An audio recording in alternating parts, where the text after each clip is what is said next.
Welcome to Scoli Sleep Stories.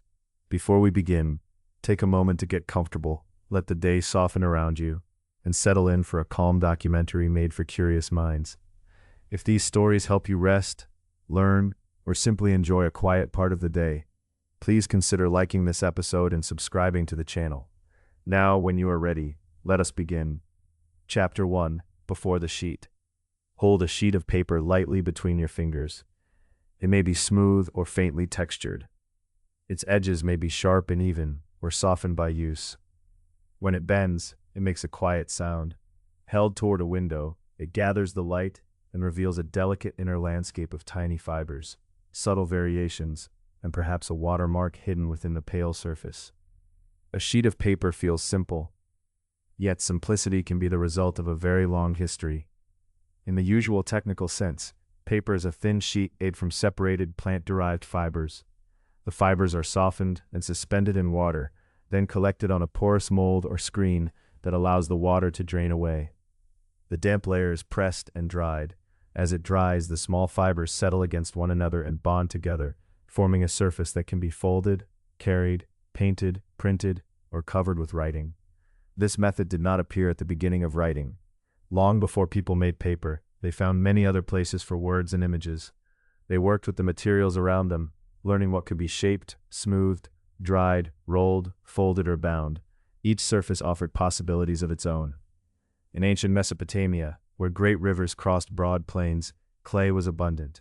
A scribe could take a piece of damp clay and shape it into a tablet small enough to rest in the hand.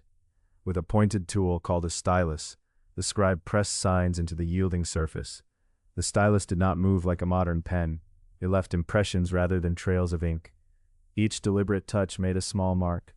Rows of marks could record grain, livestock, agreements, calculations, prayers, or stories.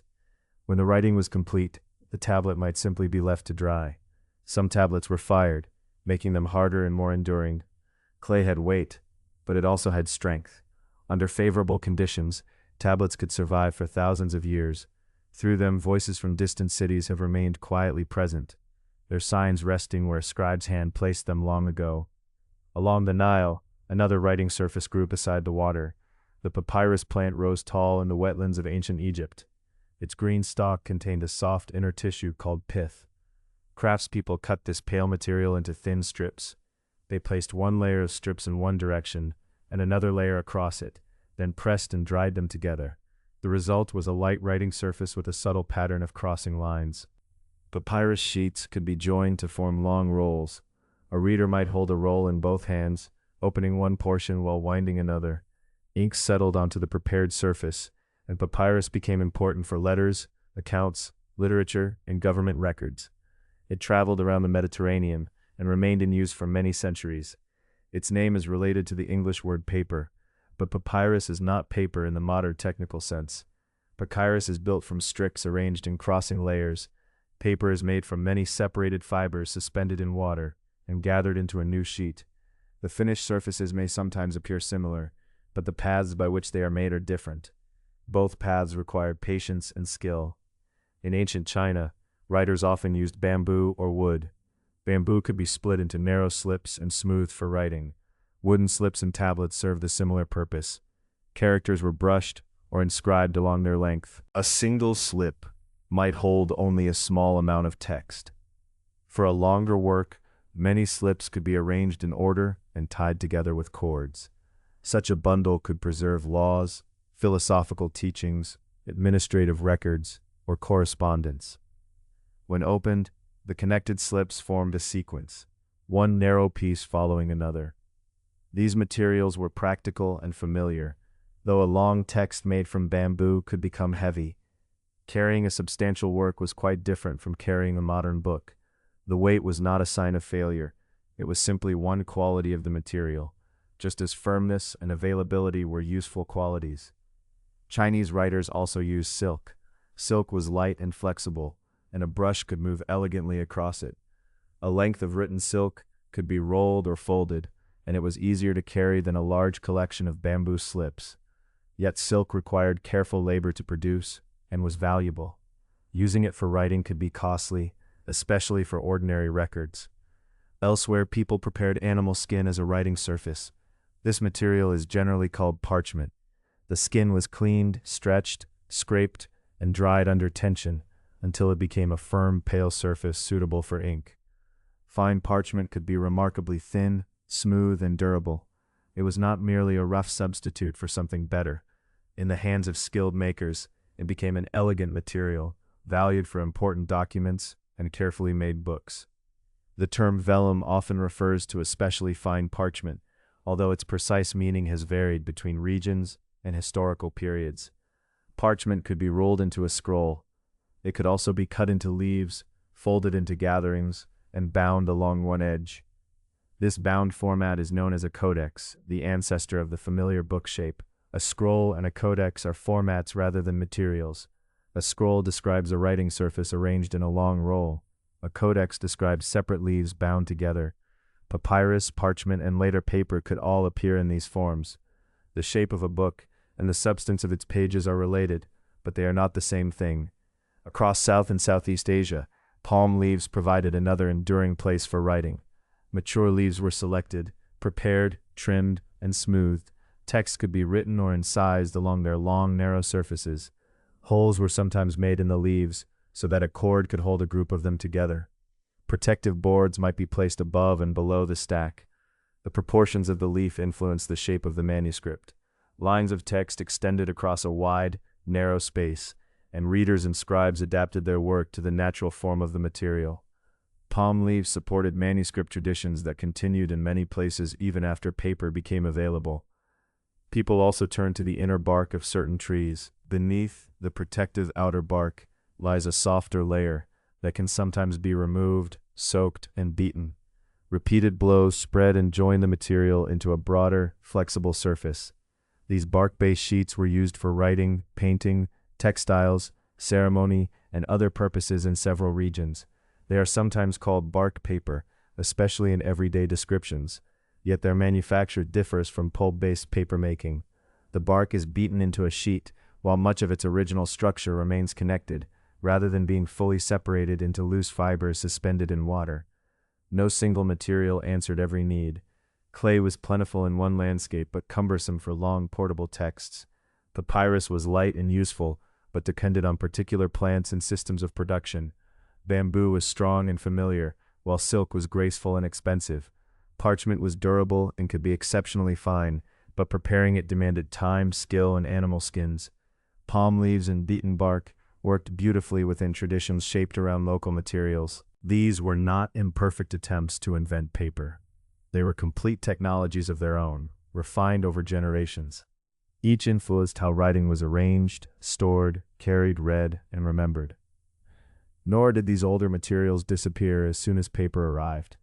Historical change rarely moves so neatly. Old and new surfaces overlapped for centuries. A government office might adopt paper while a religious community continued to value parchment. Palm leaf manuscripts might still be copied where paper books were already known. Papyrus, wood, silk, bark, parchment, and paper could exist within the same broad era, each chosen for reasons of custom, cost, availability, beauty, or purpose. And yet paper would eventually offer an unusual combination of qualities. It could be light enough to carry easily and flexible enough to fold. Properly prepared, it welcomed ink. It could become a loose sheet, a roll, a letter, or the page of a codex. Most importantly, it could be made from relatively abundant fibrous materials rather than from one particular plant shape or an entire prepared skin. Before that possibility became clear, people had already spent thousands of years teaching matter to remember.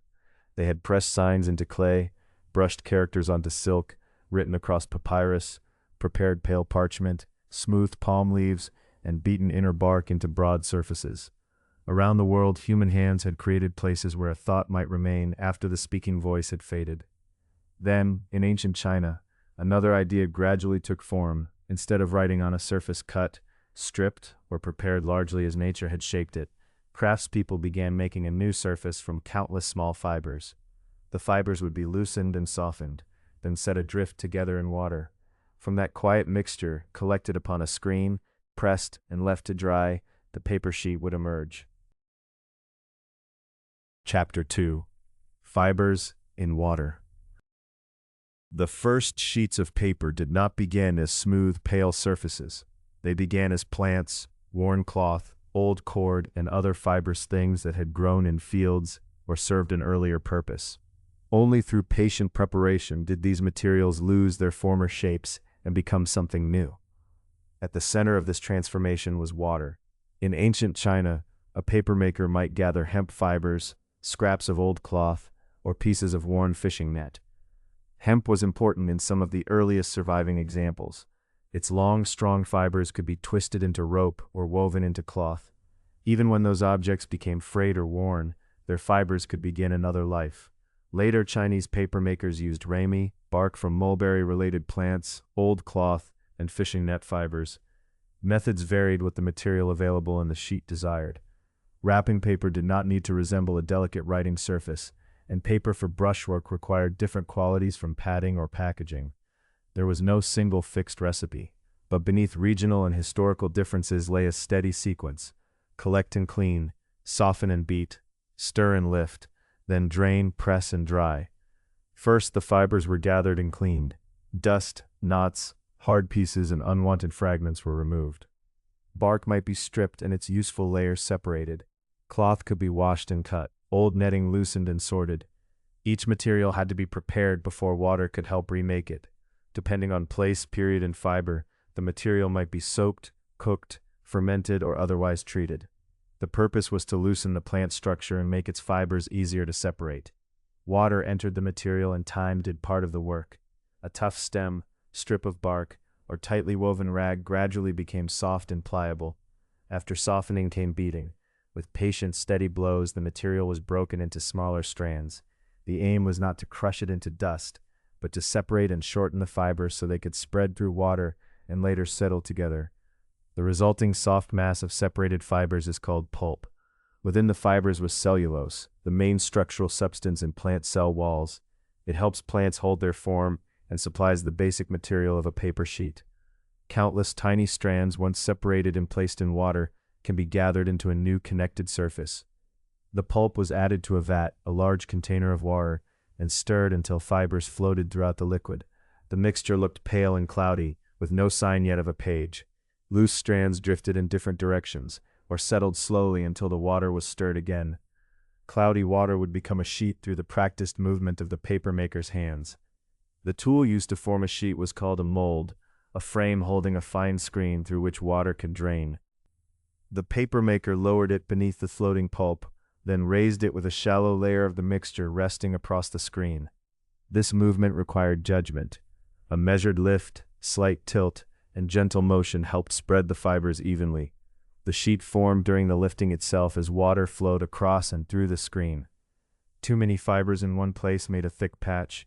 Too few left a weak or translucent area. With experience, a maker could sense the mold's changing weight and recognize a well-formed layer. As water drained, what remained was fragile and wet, scarcely able to support itself. The fibers rested together in a thin mat shining with moisture. The sheet had to be transferred from the mold to another surface. This process is called couching, laying the newly formed sheet down so it releases from the screen. If the movement was smooth, the tender layer remained intact. Another sheet could follow, and gradually a stack of damp paper took shape. Pressing removed more water and brought the fibers into closer contact. The sheets could then be separated and dried. As moisture departed, the cellulose fibers drew together and bonded at their many points of contact. This is one of paper's quiet wonders. Traditional paper needs no glue to hold its basic sheet together. The fibers themselves, dispersed, gathered, pressed, and dried, create a connected surface. Cloudy water had become a thin sheet. Dry paper might be polished, dyed, coated, or sized. Sizing reduces absorbency and helps control ink. Without it, some papers take up liquid quickly, allowing a mark to spread along the fibers. A properly sized surface gives a writer or painter greater control, so a line remains closer to where the brush placed it. Not every early sheet was intended for writing, and archaeology has preserved only scattered pieces. Finds from China indicate that paper or paper-like fiber sheets existed before 105 CE, the date traditionally associated with paper's invention. Some have been dated to the Western Han period, Historians often discuss finds from Baqiao, Fangmetan, and sites along China's northwestern frontier. These clues require care. Ancient fragments can be difficult to date, their purposes may be uncertain, and even the classification of a coarse fiber mat as paper can prompt disagreement. The Baqiao material is often discussed as early hemp fiber sheets, though its date, manufacture, and classification remain debated. At Fangmetan, a fragment bearing lines that may represent a map has drawn attention. Remnants from the northwestern frontier add other pieces to the story. Some early sheets were coarse and uneven, and may not have served as ordinary writing surfaces. They could have been wrapping, padding, maps, or other practical objects. A fiber sheet might protect something, cover a package, or carry a simple arrangement of lines. The exact answer is sometimes beyond recovery. That uncertainty does not make the evidence less valuable. Archaeology often gives fragments rather than complete explanations.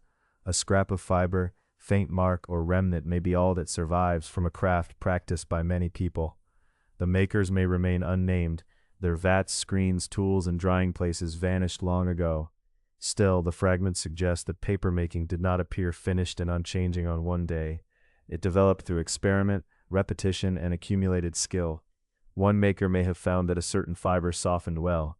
Another learned how long to beat it. Someone adjusted the pulp in the vat, while someone else refined the lifting motion. Early sheets likely varied. One might have been rough and thick, with visible strands, another finer after more thorough cleaning and beating. Much knowledge rested not in written instructions but in the hands, the pressure of a tool, the motion of a screen, the drying of a surface, the feel of softened material, and the balance of a dripping mold. In a quiet workshop, the sequence continued. Clean the fibers, soften them, beat them until their former shape disappears, stir the pulp, lift a fine layer, let the water drain, couch the tender sheet, then press, separate, and dry it. Each action was modest. Together they widened the possibilities of writing, wrapping, storing, and recording. A useful surface could be assembled from countless small strands. Old cloth and worn netting could return to use. Bark and field plants could become material light enough to carry and flexible enough to fold. The earliest stages remain partly hidden, known to objects that survived by chance and later descriptions of a mature craft. The evidence asks us to distinguish what can be seen from what has been inferred, and later tradition from earlier experiment. Yet the image is clear. Fibers drift through cloudy water, a frame screen rises, and as the water drains, a delicate layer appears where no sheet had been before. Over time, this knowledge would be refined, organized, and supported. Later records attached a particular name to that development. Cai Lun, an Eastern Han court official. He did not stand at the absolute beginning because fiber sheets already existed. Yet tradition remembered him as someone who helped bring useful materials, improved methods, and official attention together. As newly formed pages dried, the history of anonymous experiments began to meet the history preserved in writing. Chapter 3. Cai Lun and the Recorded Tradition. In the history of almost every familiar object, there comes a time when many quiet experiments gather beneath a single remembered name. Those experiments may have unfolded across generations. Their makers may have worked in separate villages and workshops, learning through touch, observation, patience, and repetition. Yet written history often remembers a clear figure, a date, and an event that can be recorded. For paper, that figure is Cai Lun. Cai Lun lived during China's Eastern Han Dynasty, which lasted from 25 to 220 of the Common Era. He served as an official at the imperial court, in a highly ordered world of ceremony, administration, skilled labor, and complicated relationships. The court depended upon written records. Reports arrived from distant regions. Decisions were copied, preserved, and carried elsewhere. Lists, accounts, laws, letters, and instructions moved through the hands of officials and clerks. Within such a setting, a light and convenient writing material could be especially valuable. The best-known account of Cai Lun in paper appears in a historical work called the Book of the Later Han.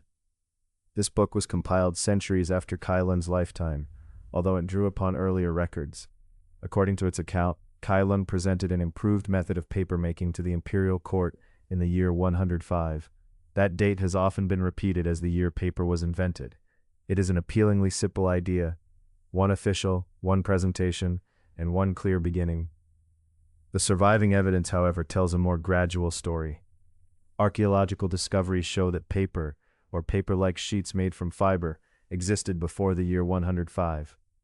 The dates and purposes of individual fragments are not always easy to establish, and some early sheets may not have been intended for ordinary writing.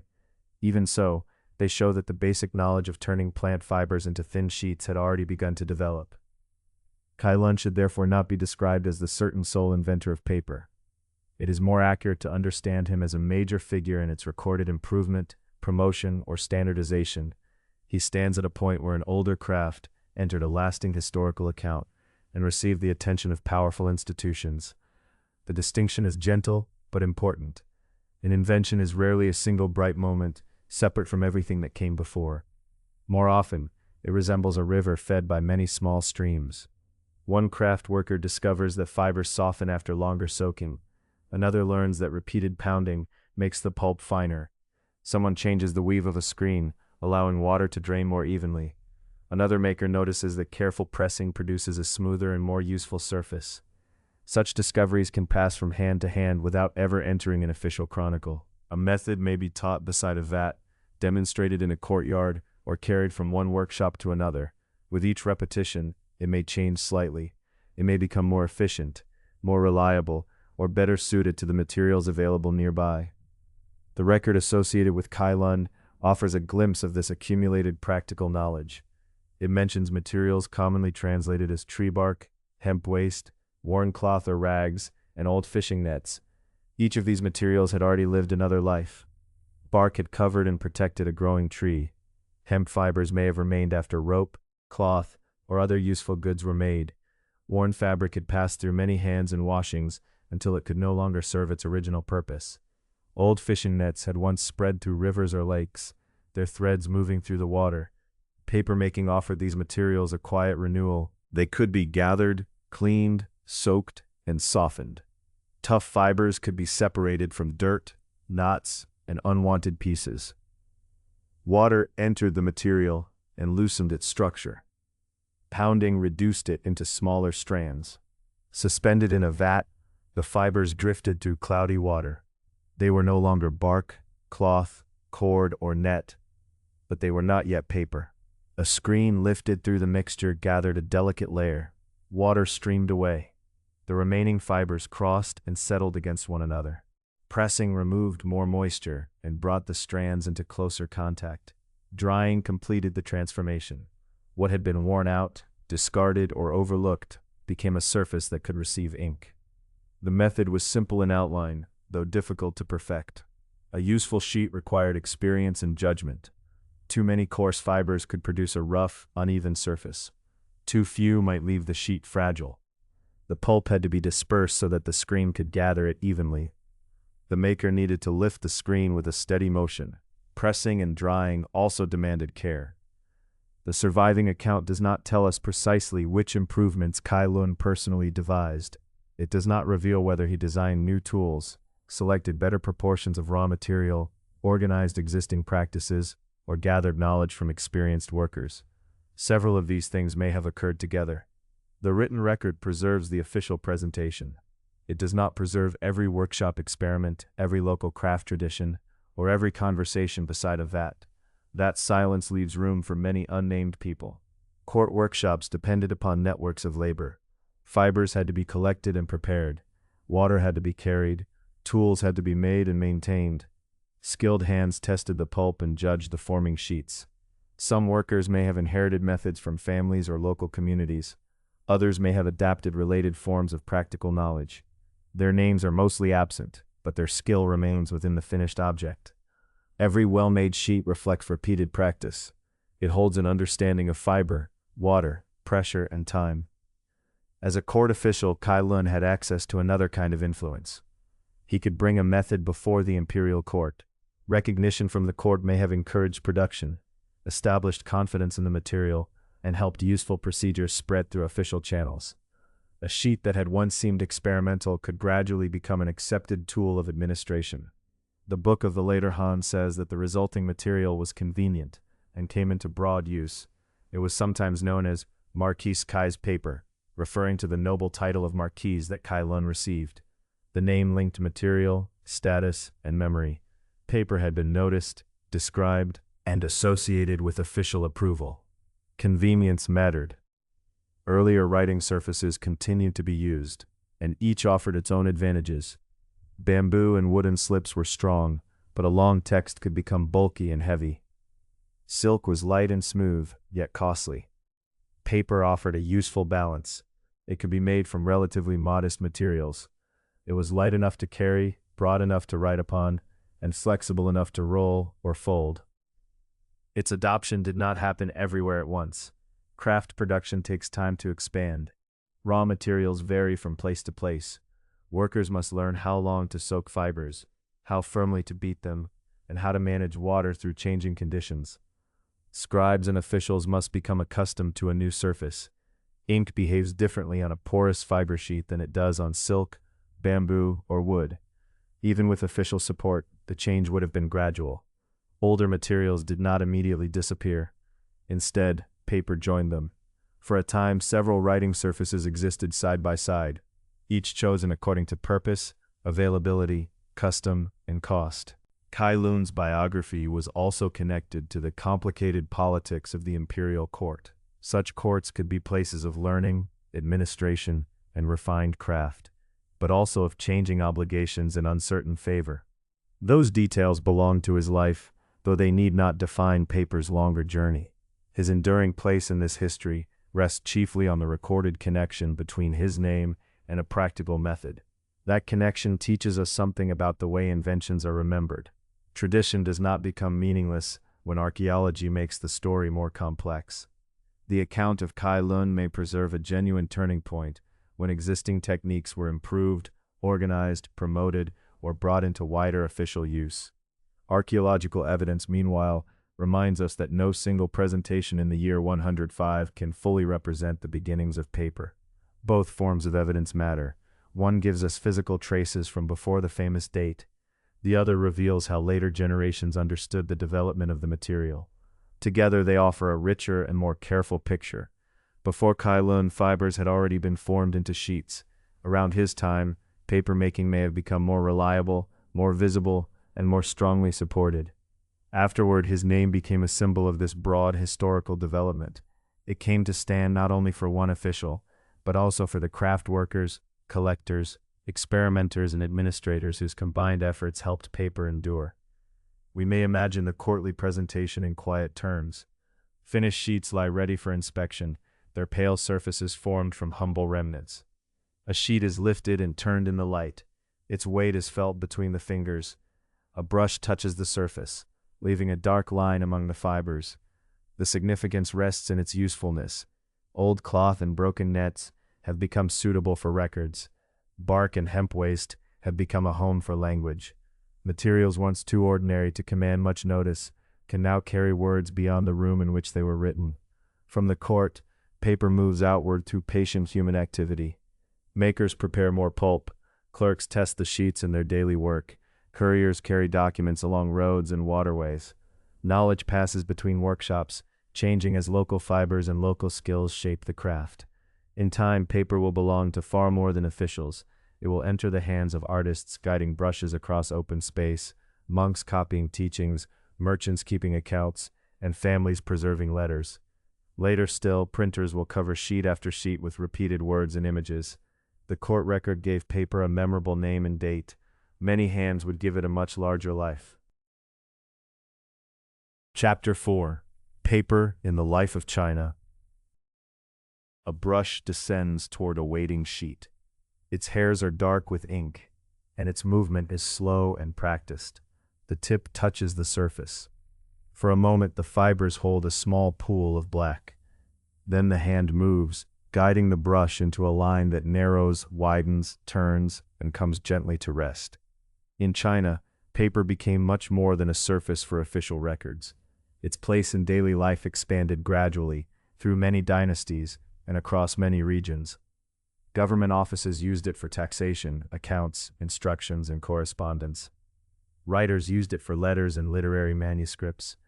Buddhist and Taoist communities copied sacred and instructional texts onto it. Artists and calligraphers explored the ways that ink moved across its surface. No single kind of paper served every purpose. Its materials and qualities differed according to region, period, social class, and intended use. Papermakers worked with fibers including hemp, ramie, bamboo, and bark from mulberry-related plants. Each material required its own preparation, and each could give a finished sheet a different texture, strength, color, and response to ink. A rough sheet might be useful for wrapping or an ordinary label. A more carefully prepared sheet could receive a poem, a painting, or a formal document. Some paper was thin enough for light to glow through it. Some was made stronger for repeated handling. The craft adapted to many needs, and the range of papers grew along with the range of uses. Papermakers could size a sheet, treating it so that ink would not sink too quickly into the fibers. Without enough control, a brushstroke might spread beyond the writer's attention. With suitable sizing, the ink could remain nearer the surface, allowing a line to appear more clearly. Paper might also be polished or burnished until it felt smoother beneath the hand. It could be dyed, coated with minerals, or decorated with colors and metallic effects. Such treatments made paper a material of both usefulness and beauty. It could carry a plain list of goods, then appear in another setting as a refined surface prepared for expressive writing. Calligraphy, a skilled and expressive art of handwriting, depended not only on the brush and ink, but also on the qualities of the sheet. A soft, absorbent paper answered the brush in one way. A smoother, more resistant surface answered it in another. The calligrapher learned to sense that response. Pressure, speed, moisture, and texture met within every stroke. The sheet was not merely a silent background. It participated in the work, receiving the movement of the hand and preserving it. Paper also entered quieter household and commercial spaces. It became wrapping, a label attached to an object, part of a fan, or a surface used in decorative forms. Thin sheets could soften the light of a lantern, turning a flame into a warm and gentle glow. Paper appeared in ritual uses as well, though customs varied widely.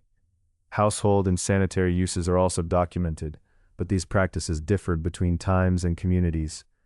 They should not be imagined as universal across all of China or throughout every period. The variety can be easy to overlook when paper is described with one broad name. The commercial expression rice paper, for example, is imprecise. Chinese papers were not all made from rice. They came from many fibers, prepared through traditions that changed from one place to another. To speak of Chinese paper is therefore to speak of a large family of materials, rather than one unchanging sheet. As paper became familiar, it supported a new way of repeating words and images. In a workshop, a craftsperson could take a flat wooden block and carve into it. The text or image was cut in reverse. Areas meant to remain blank were removed, while the lines meant to print were left raised. Ink was spread across that raised surface. A sheet of paper was then placed against the block and pressed or rubbed so that it took an impression. When the paper was lifted, the reversed carving appeared in readable form. The block could be inked again, another sheet placed upon it, and the process repeated. Printing existed in China by the Tang period, although its precise beginnings remain uncertain. It did not arrive in one perfectly recorded moment. Like papermaking itself, it emerged through accumulated skill, experiment, and practical use. Printed sheets served many purposes. They carried religious charms and Buddhist texts. They were used for calendars, dictionaries, examination materials, literature, and administrative documents. A carved block could preserve a complete page, ready to be printed again when more copies were needed. One famous surviving work is the Diamond Sutra, dated to 868. It is often described as the earliest surviving complete printed book that bears a date, yet it was not the first act of printing. Its careful production belongs to a practice that was already established. The dated book is a visible point in a much longer history, rather than the beginning of that history. We can imagine a printed page being lifted from a block. The ink settles onto the fibers. The lines appear together, not one brush stroke at a time, but as a complete arrangement. Nearby, finished sheets wait to be gathered. Even so, printing did not suddenly make every book inexpensive or available to everyone. Preparing a text still required labor. It had to be copied or edited with care. Blocks had to be carved, sheets had to be printed, arranged, bound, stored, and distributed. Materials and skilled hands were still necessary. Access differed according to place, wealth, and purpose. Handwritten and printed texts therefore continued beside one another for centuries. In the 11th century, another method appeared. According to the scholar Shen Kuo, Bi Sheng developed movable type made from baked clay. Instead of carving a whole page into one block, separate pieces of type could represent individual characters. These pieces could be arranged, inked, printed, and then used again in new combinations. Later East Asian printers also used movable type made from wood and metal. Yet woodblock printing remained highly useful. A complete carved page could be stored and reprinted without arranging every character again. Blocks also suited writing systems containing a very large number of characters.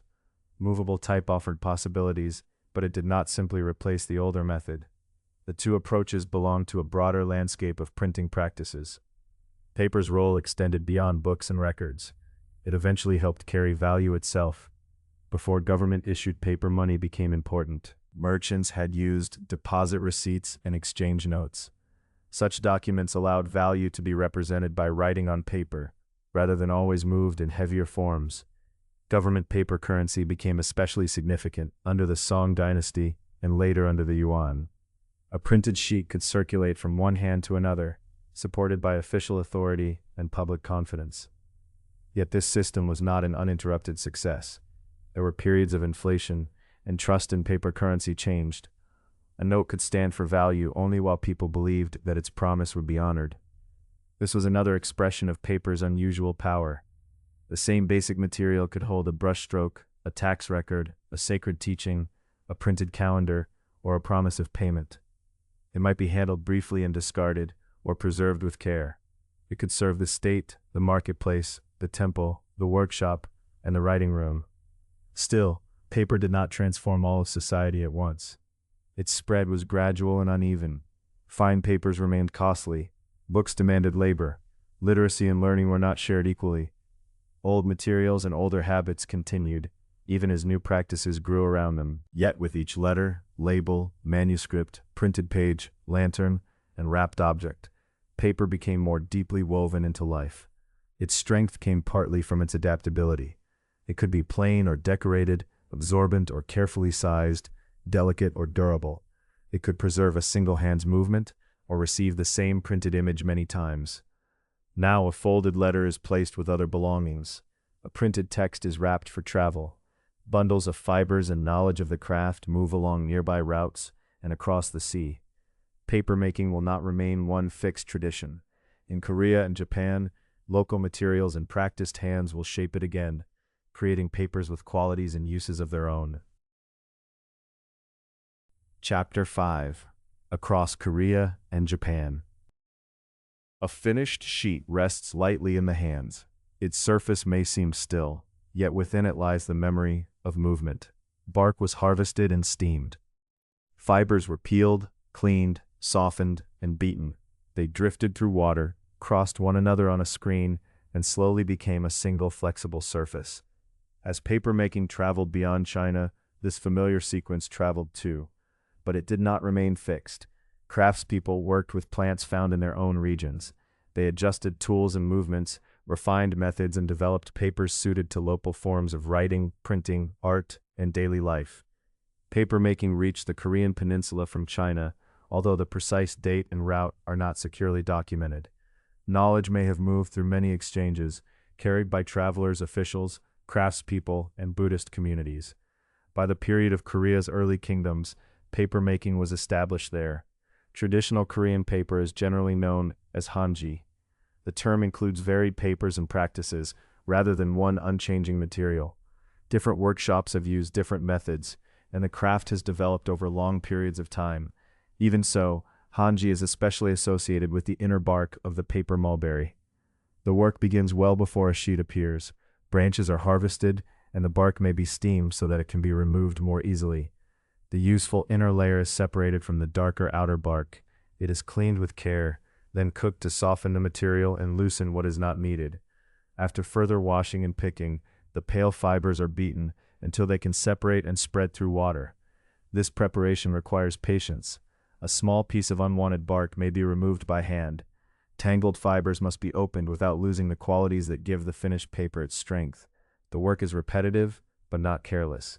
Each stage prepares the fibers for the next. At last, the cleaned pulp enters a vat of water. The papermaker lowers a screen and lifts it again, gathering a thin layer of floating fibers. In some Korean methods, the screen is moved so that fibers settle in more than one direction. They cross and bind together, helping to create paper that is both strong and flexible. Water streams away. The new sheet remains. It may look delicate while wet, but long fibers can form a remarkably durable structure. Handmade paper should not automatically be thought of as fragile. Once the sheets have been formed, they are gathered, pressed to remove more water, separated, and dried. A damp sheet may be brushed onto a smooth surface, where it rests until the remaining moisture has gone. The process transforms bark without hiding it completely. The finished sheet still carries the nature of its fibers. It can bend, fold, receive ink, and endure handling. Depending on its preparation, it may feel soft, crisp, smooth, or gently textured.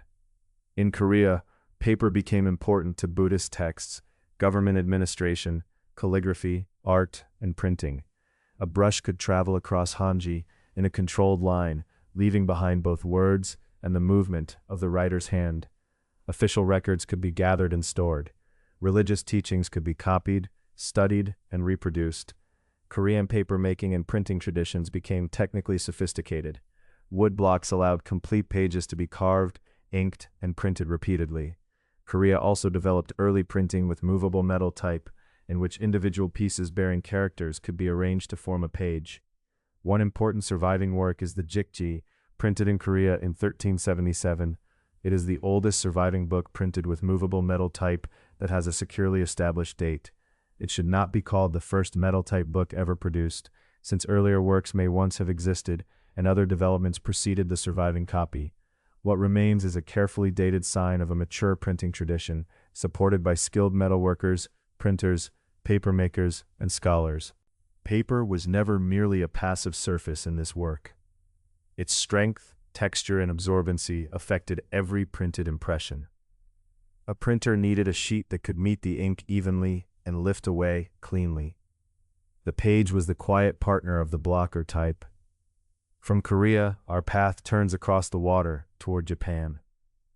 Japanese tradition records that papermaking knowledge was introduced in 610 CE by a monk from the Korean kingdom of Goguryeo. In Japanese sources, he is usually called Damjin. The account appears in the Nihon Shoki, a historical work compiled in the 8th century. As with many stories of transmission, this account is best understood as one part of a broader picture. Papermaking may have reached Japan through earlier or wider exchanges as well. Knowledge rarely arrived as a complete craft in the hands of only one person. It moved through networks of religious communities, courts, workshops, and travelers. Once established, it was tested and adapted by generations of local papermakers.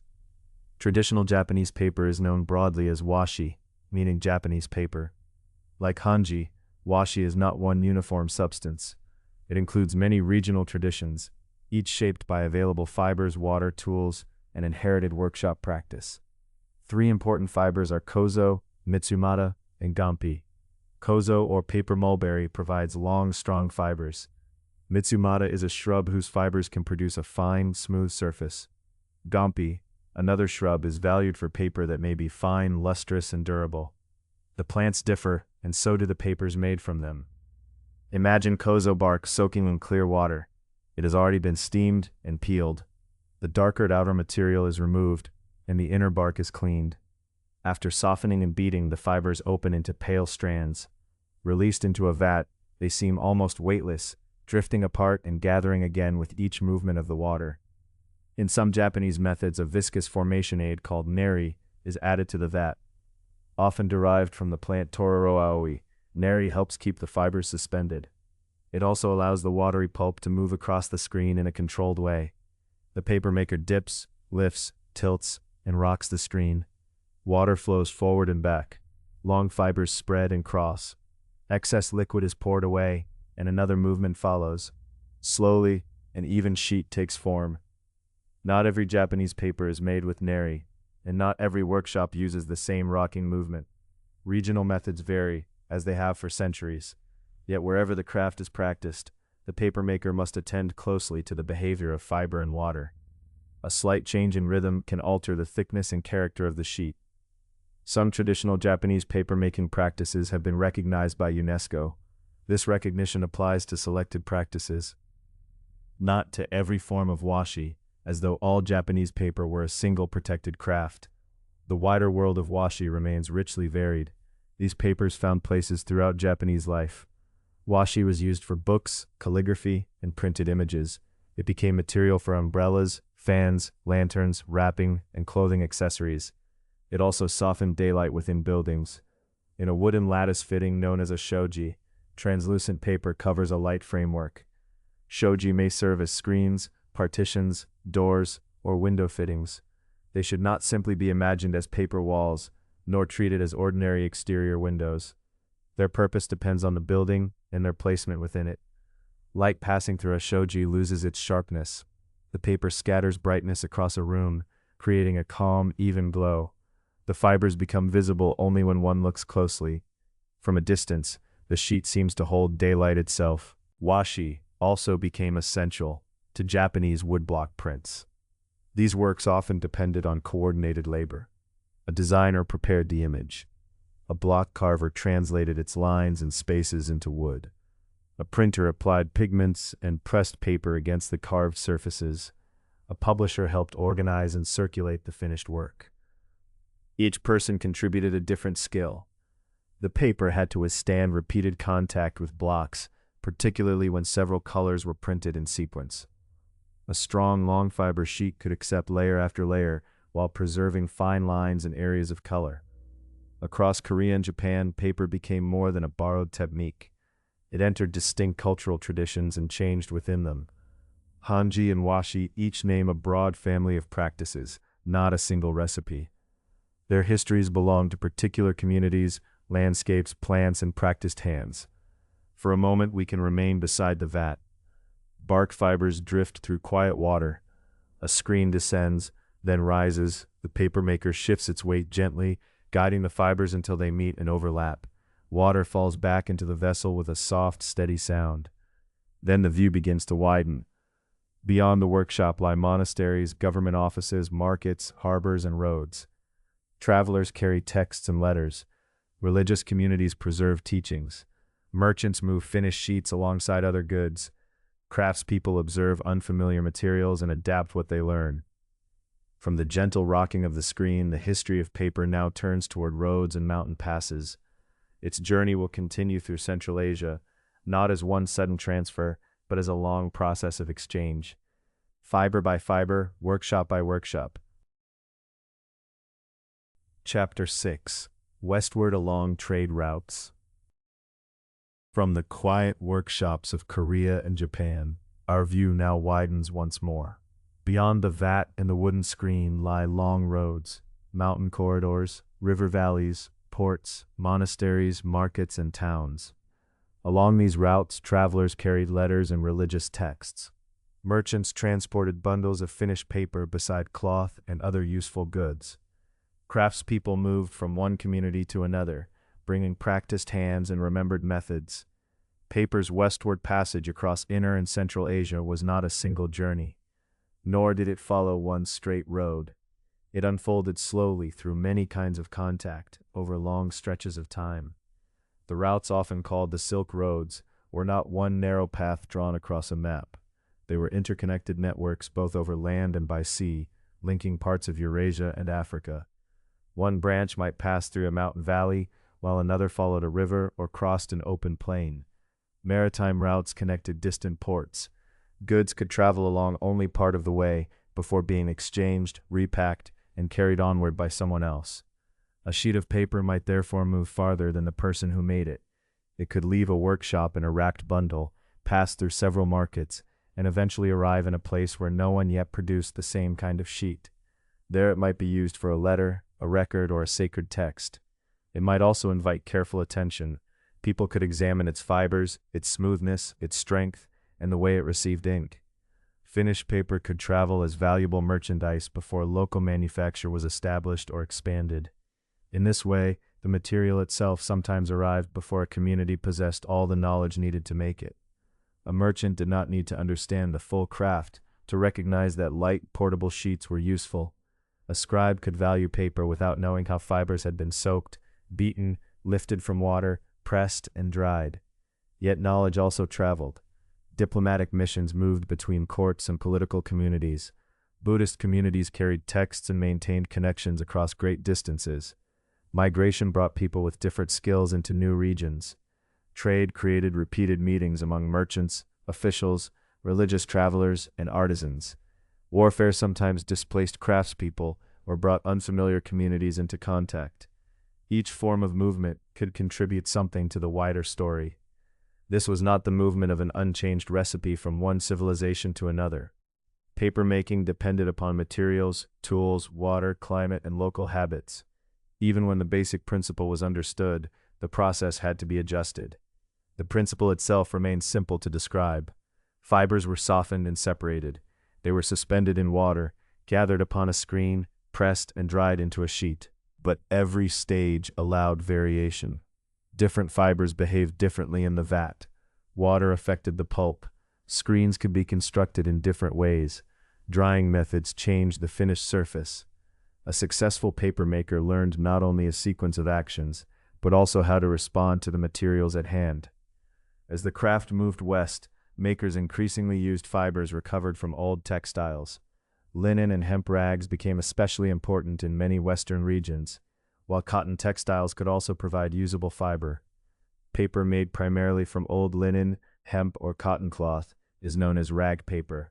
An old piece of cloth had already passed through a long life before entering the paper workshop. Plants had been grown and harvested. Their fibers had been prepared, spun, and woven. The cloth might have been worn, folded, washed, mended, and worn again. When it could no longer serve its earlier purpose, its fibers still remained. In the workshop, worn textiles could be sorted and broken down. Soaking and beating loosened the woven threads until they no longer held the form of cloth. Suspended in water, the fibers became available for another arrangement. Lifted upon a screen, they met again, no longer as thread crossing thread, but as a thin, interlocking sheet. This adaptation was practical. Papermakers worked with resources that could be gathered in their own surroundings or obtained through nearby markets. The growing importance of rag fibers shows how a craft changes as it enters new material landscapes. The idea of paper continued, but the substance of the sheet could reflect local patterns of farming, textile production, trade, and reuse. Central Asia was particularly suited to exchanges of this kind, not because it formed an empty passage between distant centers, but because it contained its own cities, communities, and traditions. Many languages were spoken there. Many religions were practiced. Political powers rose, changed, and met one another. Traders, pilgrims, diplomats, officials, and craftspeople crossed paths in ways that could never be reduced to a single line on a map. Surviving paper documents from Central Asian sites show that paper was present in the region before or around the period commonly associated with the most famous story of its westward spread.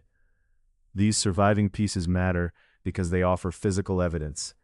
Even when a document is incomplete, its fibers and writing can quietly confirm that paper had already entered local life.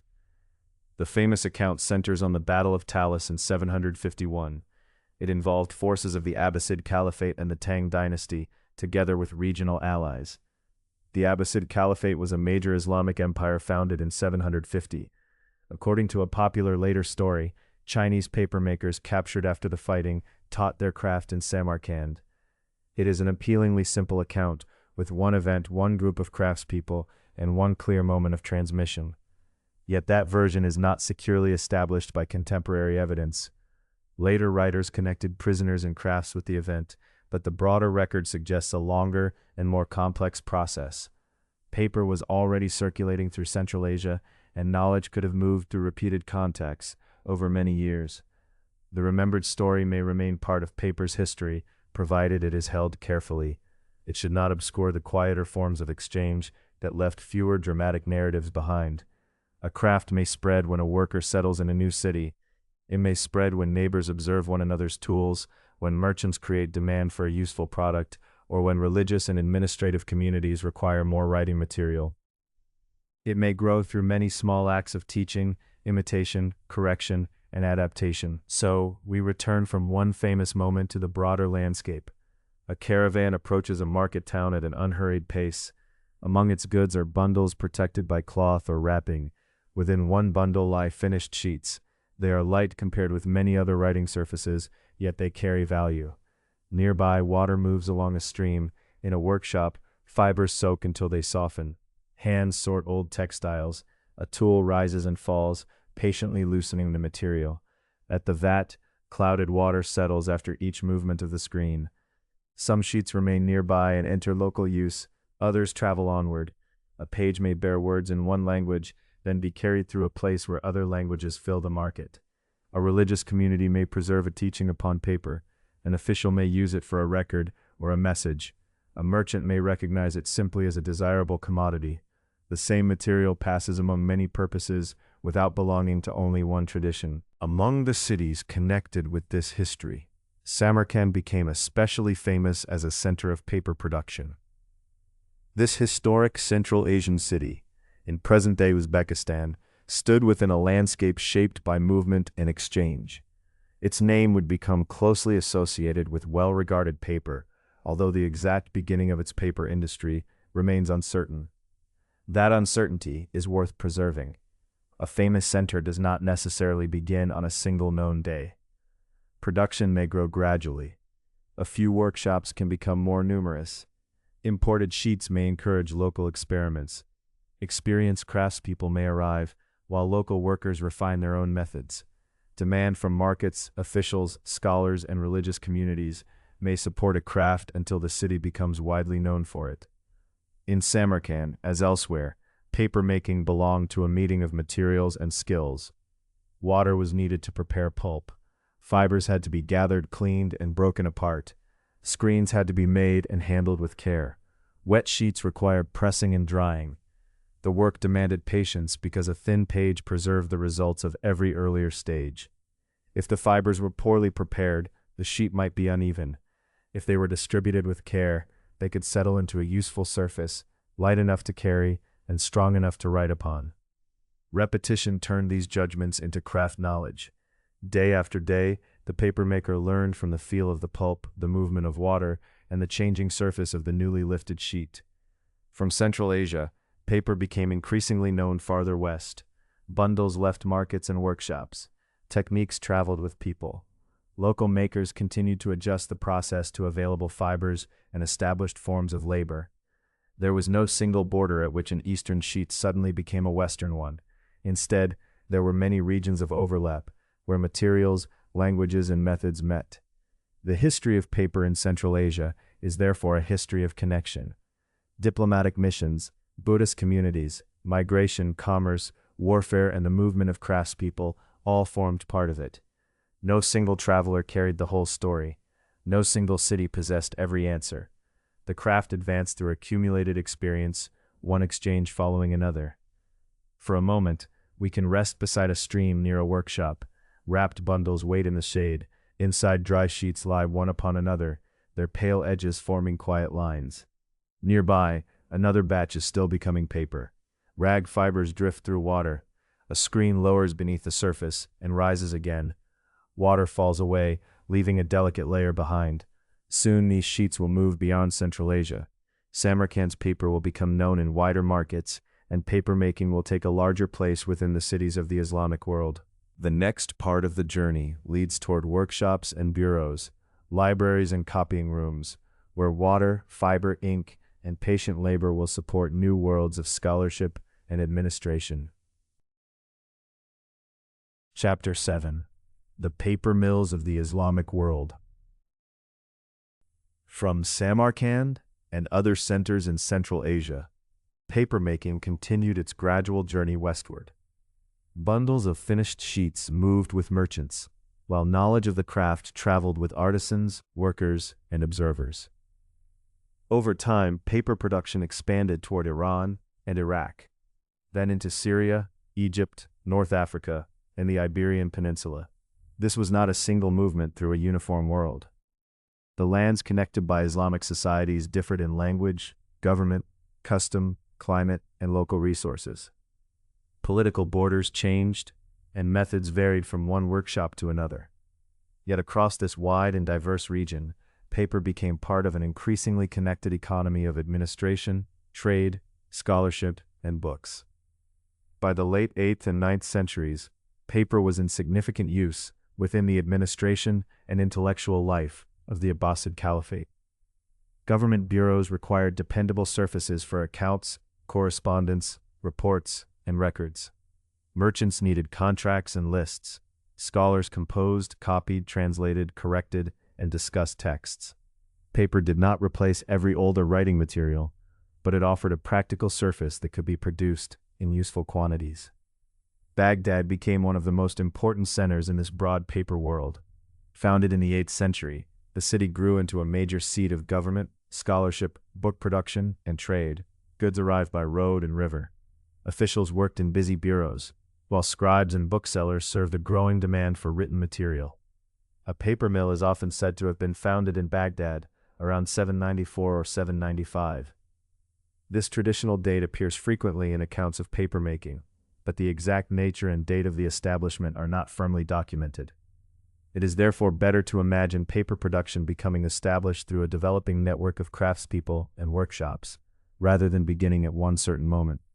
The word mill can also create an image of large machinery powered by rushing water. Evidence for early water-powered paper mills is uneven, and a paper production workshop was not always mechanically powered. Much of the work could be done by hand, with simple tools, practice movements, and patient attention. Let us enter such a workshop quietly. Near one wall, worn linen and hebcloth lie in separate piles. These humble textiles have already passed through an earlier life. They may once have been garments, household cloths, sacks, or pieces of fabric used until they could no longer be repaired. Now workers sort them, removing seams, dirt, and unsuitable material. The rags are washed and left to soak. In some methods, they may be allowed to ferment, helping the old threads soften and separate. The fibers are then beaten into pulp. The work takes time. A tool rises and falls in a steady rhythm, while water receives the loosening strands. Gradually, woven cloth loses its former shape. Threads become fibers, and fibers drift apart in a pale suspension. Materials and techniques varied by place and period, but linen and hemp rags were commonly used by papermakers in Islamic societies. Their strong plant fibers could form durable sheets. What had seemed worn out became valuable again, transformed through water and labor. A worker stirs the vat so that the fibers remain evenly distributed. Then a screen is lowered into the cloudy mixture. It moves beneath the surface and rises in one calm, practiced motion. Water streams away. Across the screen rests a thin layer of tangled fiber, fragile at first, yet already taking the shape of a page. The wet sheet is transferred, and another is formed. Layer by layer, the new pages gather in a stack. They are pressed so that more water leaves them, then separated for drying. The workshop air carries the faint sense of damp cloth, starch, wood, and clean water. Drying alone does not always create the surface desired by a scribe. Untreated paper can absorb ink too readily, allowing the lines to spread into the fibers. To make a smoother and less absorbent writing surface, papermakers could apply starch sizing. This treatment helped ink remain closer to the surface where it formed clearer, more controlled lines. The sheet might then be polished with a smooth stone or a similar tool. Slowly, its surface became denser and more refined. Under the passing stone, slight roughness softened. The finished page was well suited to the reed pen, a writing tool cut from a hollow plant stem. Properly shaped and held by a practiced hand, the pen could make both fine strokes and broad, flowing lines. Now the paper leaves the workshop. Some sheets travel to government bureaus, where officials keep records and prepare correspondence. Others reach merchants, whose accounts follow goods through markets and ports. Still others are purchased by scholars, poets, physicians, mathematicians, astronomers, geographers, philosophers, and students of religious traditions. Books were commonly copied by hand. A manuscript is simply a text written by hand, although the finished object could represent the labor of many people. An author might compose a work, and a translator might carry ideas from one language into another. A scribe, meaning a person who writes or copies documents, could produce a clear working text.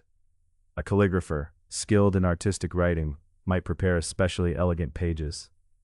Correctors examined copies for errors. Illuminators added ornament where appropriate. Binders gathered separate leaves into a protected volume.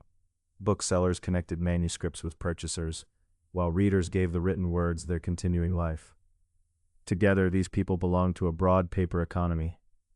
Rag collectors and paper makers stood near its beginning, but the chain continued through writing rooms, book markets, private collections, religious institutions, government offices, and places of study. A sheet touched many hands before it rested on a shelf. Baghdad's long translation movement formed one important part of this world. Patrons and institutions supported the translation and study of texts over an extended period. Works from earlier traditions were rendered into new languages, examined, criticized, and placed in conversation with other knowledge. The House of Wisdom is often associated with these activities, but it should not be imagined as one modern-style university responsible for every translation made in Baghdad. Translation and scholarship took place through many patrons, communities, institutions, and personal networks. The city's intellectual life was too varied to belong to one building.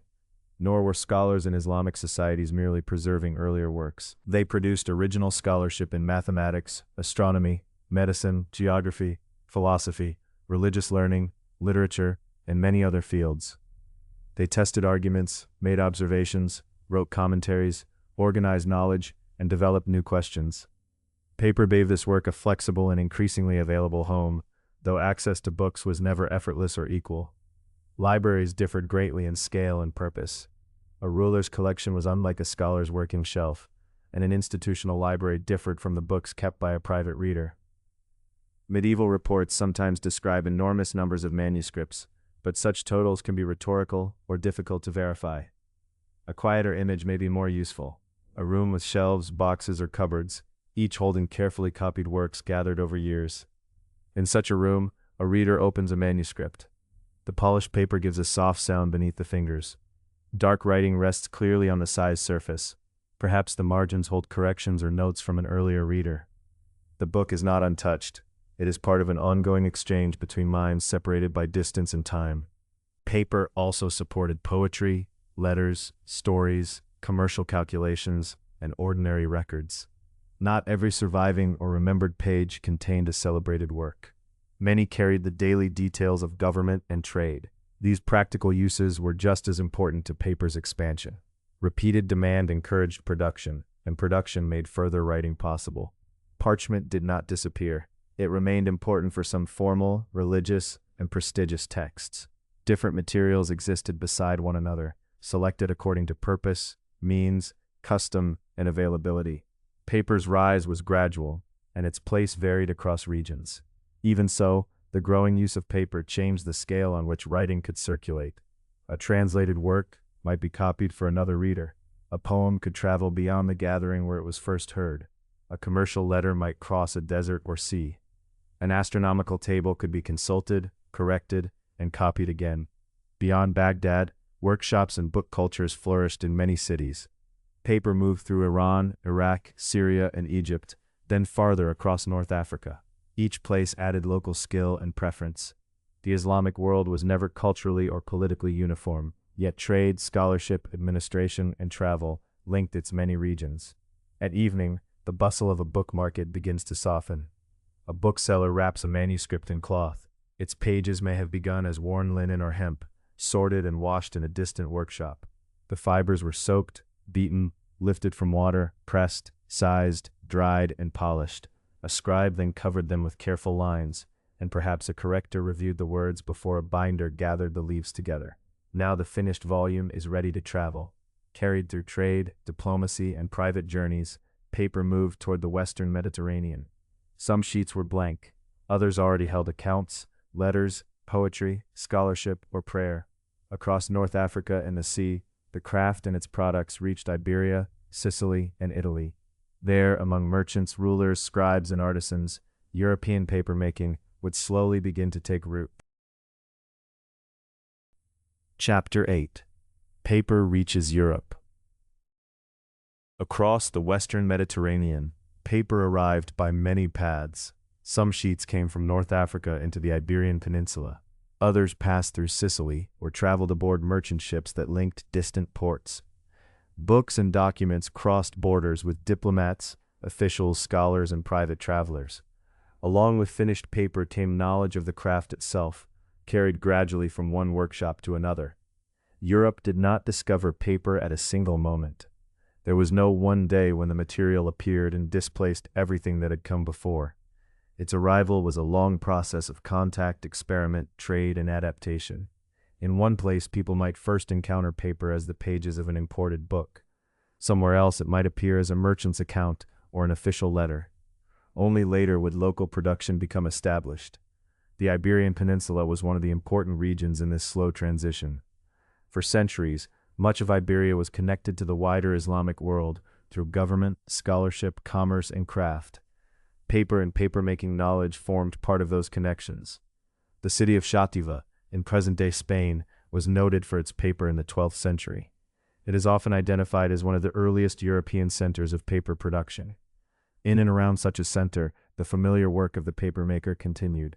Fibrous material was gathered, cleaned, softened, and beaten. Pulp was stirred in water, lifted on a mold, pressed, dried, and prepared for writing. The finished sheet was light enough to carry, yet useful for records, letters, and books. It could move from the workshop to the writing desk, and from the writing desk onto roads and ships. Each journey helped make paper more familiar.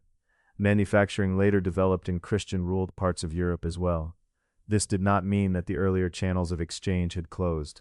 Mediterranean commerce continued to connect regions with different languages, customs, and political traditions. Islamic Iberia, Sicily, and the ports around the sea all played a part. Papermakers learned from established practices while adjusting their tools and methods to local conditions. Paper entered a Europe where parchment already had a long and respected place. Made from carefully prepared animal skin, parchment was durable and prestigious. It was used for important religious books, legal records, official documents, and other valued texts. Many scribes knew its surface well. Institutions trusted it, and readers associated it with permanence. For these reasons, paper was not accepted everywhere at once. Some users regarded it with uncertainty. A new material could seem less reliable simply because its qualities were less familiar.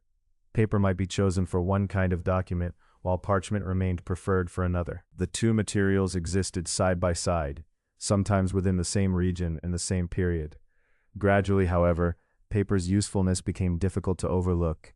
It could serve the expanding needs of merchants, administrators, scholars, notaries, and letter writers. Its growing presence did not make parchment vanish.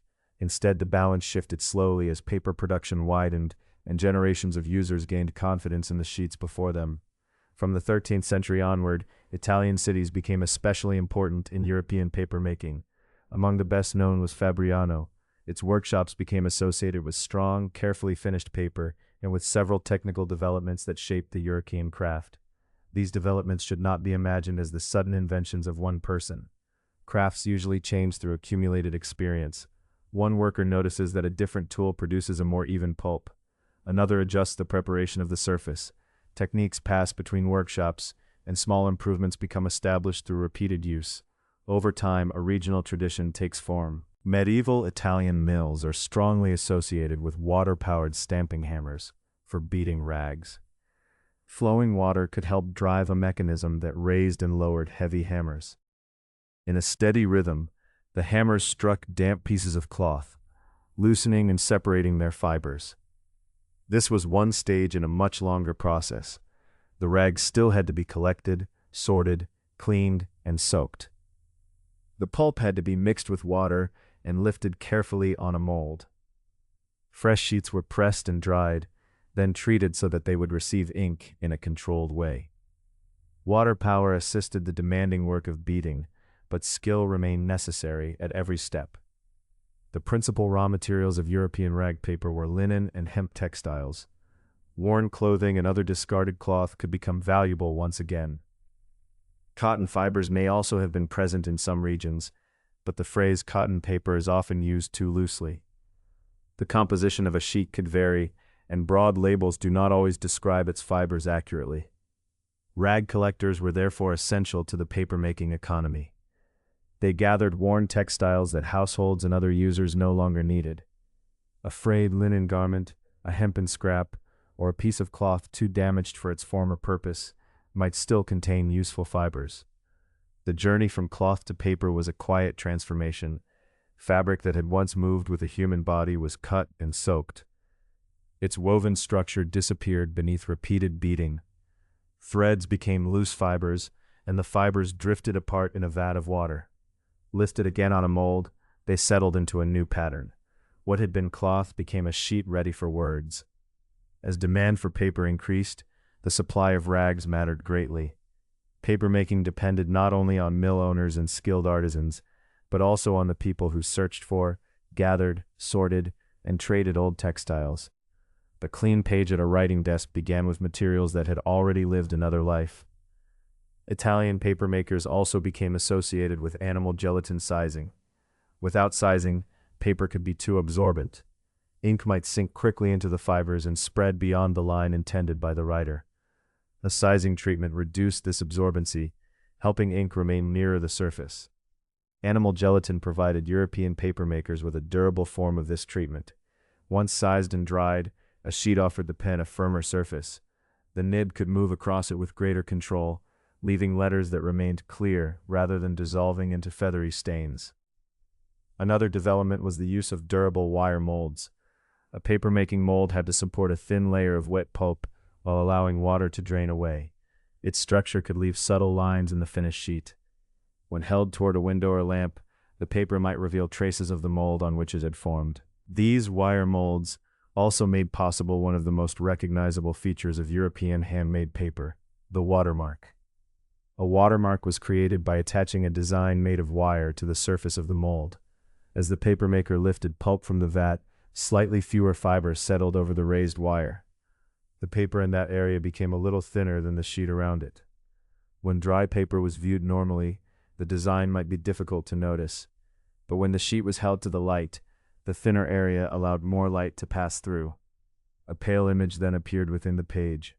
Some watermarks were simple, others became more elaborate.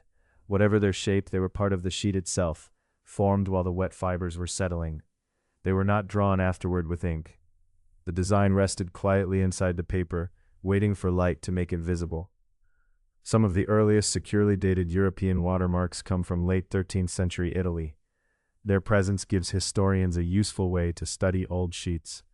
By comparing a watermark with designs found in dated documents or associated with particular production centers, a researcher may estimate where or when a paper was made. Yet, a watermark cannot provide absolute certainty. Paper could be stored for years before being used. It could be purchased in one place, carried elsewhere, and written upon far from the mill where it was formed. Bundles might pass through several merchants before reaching a scribe. A watermark offers evidence, but that evidence must be considered alongside handwriting, ink, language, and the history of the document. Still, the moment of discovery can be wonderfully simple. A historian lifts an old page toward a gentle light. At first there are only lines of writing. Then, within the spaces between them, a faint wire design emerges. It connects the document to a mold, a workshop, and the hands of a papermaker who worked centuries before. By the later medieval period, European paper had become part of a wide network of labor. Rag collectors supplied worn textiles, workers sorted and cleaned them. Water-powered hammers helped reduce the cloth to pulp. Papermakers stood beside vats and lifted one wet sheet after another. Other hands pressed, dried, sized, and prepared the paper. Merchants carried it to towns where scribes, officials, scholars, and book producers waited. Parchment remained beside it. Important books and formal documents continued to be made from prepared skins, while paper took on an increasing share of everyday writing and record-keeping. The change was gradual and uneven, guided by local custom, cost, availability, and purpose. Yet the foundations had been laid. Through Islamic Iberia, Sicily, Mediterranean commerce, diplomatic contact, and imported books, paper had entered Europe by overlapping routes. In Zativa, Fabriano, and other centers, production took root and developed its own regional character. Soon, Europe's mills would be asked to make more sheets than ever before. At writing tables and in book workshops, pages were gathering in growing numbers. Then a new method of multiplying words would meet the expanding craft of papermaking. Paper, ink, and movable type would begin their long partnership, and the quiet sheet would carry one copied page into many. Chapter 8. Paper reaches Europe. Paper came to Europe gradually, carried by many hands along many roads. There was no single morning when Europeans first discovered it, and no single doorway through which it entered. Instead, sheets and manuscripts arrived through overlapping networks of travel and exchange. They came from Islamic Iberia and Sicily, across Mediterranean trade routes, through diplomatic contact, and among the belongings of merchants, officials, pilgrims, and scholars. Some Europeans may first have encountered paper as an imported object. It might have been a letter from a distant court, a merchant's account, or a book copied in Arabic script. Such a sheet carried more than the words written upon it. Its pale surface also held evidence of skilled labor performed elsewhere. Cloth carefully sorted, fibers softened and beaten, pulp lifted from water, and each finished page pressed, dried, and smoothed. On the Iberian Peninsula, where Muslim, Jewish, and Christian communities lived amid shifting patterns of cooperation and rule, papermaking was established during the medieval period. The city of Sativa, in present-day Spain, was noted for its paper in the 12th century. It is often identified as one of the earliest European centers of production. Its location connected local craftspeople and merchants to the knowledge and commerce of the wider Islamic world. Even here, however, the story has soft edges rather than a sharp beginning. Crafts are not always recorded when they first arrive. A workshop may operate for years before a surviving writer mentions it. Techniques may be taught within families, adapted by workers, or carried to another town without leaving a clear account. What remains for historians is often a scattered trail, a brief reference in a document, a sheet preserved in an archive, or the faint pattern of a mold revealed when an old page is held toward the light. As political boundaries changed, paper production developed in Christian-ruled regions as well. Finished sheets moved through markets while skilled workers and practical knowledge traveled with them. Mediterranean ports received cargoes from many directions. Ships carried cloth, grain, spices, metals, books, and bundles of paper. The material became more familiar, though familiarity did not bring immediate acceptance. Parchment remained deeply respected. Made from carefully prepared animal skin, it had served European scribes for centuries. It was strong and durable, and it was associated with sacred books, royal documents, and institutions that valued permanence. A fine parchment page had a smooth and substantial presence. It could withstand folding, scraping, correction, and long use. Paper felt different. Some early European users regarded it as less dignified or less dependable. Certain authorities preferred parchment for records intended to endure, and in some circumstances, rules restricted the use of paper for official documents. Yet these preferences varied according to place and purpose. Paper did not simply arrive and replace parchment. For a long while, the two materials existed side by side. A monastery might preserve an important charter on parchment, while using paper for accounts and drafts. A notary might select one material for a formal legal instrument and another for working notes. Scribes could even combine parchment and paper within the same volume. Each choice depended on cost, availability, local custom, and the expected life of the document. As demand increased, Italy became especially important. From the 13th century onward, Italian cities developed strong papermaking traditions, and Fabriano became one of the best-known centers. Set among the hills of central Italy, the town had access to flowing water, trade connections, and experienced craftspeople. Its mills helped shape the character of European rag paper for centuries. Those mills depended on cloth that had reached the end of its first useful life. European rag paper was generally made from linen and hemp textiles. Shirts, undergarments, household cloths, ropes, and other worn materials could all become valuable raw material. Cotton fibers may also have been present in some regions, particularly where cotton textiles circulated. Even so, the phrase cotton paper can be misleading when applied too broadly. Much surviving medieval European paper was made principally from linen and hemp rags. Rag collectors were essential to this growing industry. They traveled through towns and villages, gathering worn textiles that households no longer needed. A frayed sleeve or torn household cloth might appear useless, yet its plant fibers could remain strong. The collectors sorted and bundled these materials, then sold them to mills, where the old cloth began a new life. At the mill, workers sorted the rags again, separating them by color, quality, and fiber. Buttons, seams, and unsuitable pieces were removed.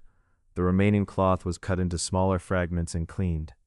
It might then be left to soften before being beaten into pulp. In many medieval Italian mills, flowing water provided the steady force for this work. A turning water wheel powered stamping hammers, which rose and fell in a measured rhythm. The hammers struck the wet rags again and again, separating threads and loosening fibers. Work that would have required long effort by hand could continue with the movement of the stream. Water-powered stamping hammers became strongly associated with Italian papermaking, although they should not be described as the sudden invention of one person. Like many workshop developments, they emerged through accumulated experience. Millwrights, papermakers, textile workers, and metal workers all contributed practical knowledge. Methods differed from place to place and changed over generations. When the pulp was ready, it was mixed with water in a vat. A worker lowered a mold beneath the surface, then lifted it with a practiced and level motion. The mold was a rectangular frame fitted with a screen of fine wires. Water drained through the openings, while a thin layer of tangled fibers remained above. Italian papermakers became known for durable wire molds, which helped them produce consistent sheets. The closely spaced wires left faint parallel lines in the paper. More widely spaced supports created a second pattern. These quiet traces can still be seen in old pages when light passes through them, preserving an image of the tool on which the wet sheet was formed. The new layer of pulp was transferred from the mold onto felt. Sheets and felts were arranged in alternating layers, then pressed to remove more water. Afterward, the damp sheets were carefully separated and hung or laid out to dry. However, remained highly absorbent. Ink could sink into its fibers and spread, softening the edges of letters. To control this, Italian mills became strongly associated with sizing made from animal gelatin. Sizing reduced the absorbency of the sheet. Once the paper had been treated and dried again, ink rested more cleanly upon its surface. The gelatin also added firmness and helped protect the fibers during handling. A scribe could draw a finer stroke with a quill. A bookkeeper could make compact columns of figures. A notary could write names and clauses with greater clarity. The treatment was modest, but its effect could be seen in every line. Another distinctive feature began to appear on many Italian sheets: the watermark. To create one, a papermaker bent a thin wire into a design and attached it to the mold. The raised wire displaced a small amount of pulp as the sheet formed. The finished paper was therefore slightly thinner along the shape of the design. In ordinary light, the mark might be difficult to notice. When the sheet was raised toward a window, however, more light passed through the thinner area. A hidden shape emerged within the page. It might be a cross, a flower, an animal, a tool, a letter, or another simple emblem. Some of the earliest securely dated European watermarks come from late 13th century Italy. They may have identified a mill, a papermaker, a sheet size, or a particular quality of paper. Their exact purposes were not always recorded, and their meanings could change. Still, they gave a sheet a recognizable sign, like a quiet signature, formed within the paper itself. Centuries later, these watermarks became valuable clues for historians. If a similar design appears in documents linked to a known place and period, it may help estimate where or when another sheet was made. Yet a watermark cannot provide absolute certainty. Paper might be stored in a warehouse, traded to another region, or left unused for years. A writer could place new words upon an older sheet. Watermarks support careful judgment, but they do not answer every question. By the later Middle Ages, mills had become part of the landscape in a growing number of European regions. They stood beside streams whose currents turned wooden wheels. Nearby, rags arrived in bundles. Within the workshops, wet fibers passed from vat to mold, from felt to press, and from the drying room to the sizing bath. Papermakers lifted one new sheet after another, while other workers pressed, dried, treated, inspected, and prepared them for sale. Parchment continued to be made and valued, especially for ceremonial, legal, sacred, and luxurious works. Paper, meanwhile, offered a writing surface that could be produced in increasing quantities, from materials already circulating through everyday life. A worn linen garment might become a merchant's ledger. An old hemp cloth might reappear as a scholar's notes. Fibers softened by years of use could carry fresh words into another generation. The change remained gradual and uneven, guided by local customs, available materials, cost, and purpose, yet the foundations had been laid. Through Islamic Iberia, Sicily, Mediterranean commerce, diplomatic contact, and imported books, paper had entered Europe along many connected routes. In Zadova, Fabriano, and other centers, production took root and developed its own regional character. Soon, Europe's mills would be asked to make more sheets than ever before. At writing tables and in book workshops, pages were already gathering in growing numbers. Then a new method of multiplying words would meet the expanding craft of papermaking. Paper, ink, and movable type would begin their long partnership, and the quiet sheet would carry one carefully composed page into many.